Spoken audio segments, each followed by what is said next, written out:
પાસે કાળી મજૂરી કરાવાતી હોવાની ગુનાહ ઉઠી છે, ત્યારે સુરતની વરાછા પુણા ગામ અને ગોળાદરા પોલીસની ટીમ દ્વારા બાળ મજૂરી કરાવનાર સામે ગુનો નોંધી બાળ મજૂરોને મુક્ત કરાવ્યા હતા। સુરતમાં બે બાળ મજૂરો પોલીસ મથકે પહોંચ્યા બાદ સુરતમાં બાળ મજૂરી કરાવાતી હોવાની બુબનાણ ઉઠી હતી, જેને લઈ સુરત પોલીસે હાલ બાળકો પાસે કાળી મજૂરી કરાવનારાઓ સામે લાલ આંખ કરી છે।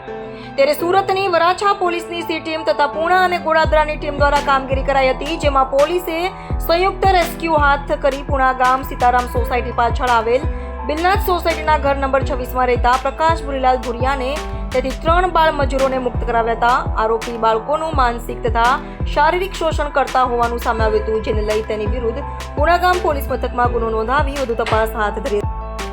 સુરત શહેર પોલીસ કમિશનર માનનીય અનુપમસિંહ ગેહલોત સરના માર્ગદર્શન હેઠળ special commissioner of police sector 1 sir, DCP zone 1 sir નાઓએ સુરત શહેરના અત્રેના બી ડિવિઝન વિસ્તારમાં આવેલ વરાછા પૂણા તેમજ ગોળાદરા પોલીસ સ્ટેશન વિસ્તારમાં ચાઇલ્ડ લેબર રોકવા માટે અને આવી પ્રવૃત્તિમાં સંકળાયેલ બાળકોને મુક્ત કરાવવા માટે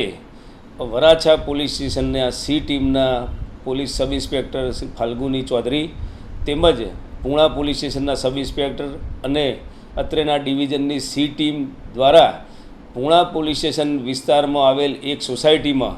3 જુવેનાઇલને ચાઇલ્ડ લેબરમાંથી મુક્ત કરવામાં આવ્યા છે। આ બાબતે સમગ્ર હકીકત જોતાં અમારી સી ટીમની કામગીરીમાં મહિલા પીએસઆઈ અને સી ટીમે 3 બાળકોને જે મુક્ત કરાવી અને આ કામના આરોપી જે પ્રકાશ ભુરીલાલ ભુરિયા કે જે મૂળ રાજસ્થાનના છે અને તેઓ તેમના ઘરે આ બાળ કિશોરો પાસે સાડીની ગળી વળાવવાનું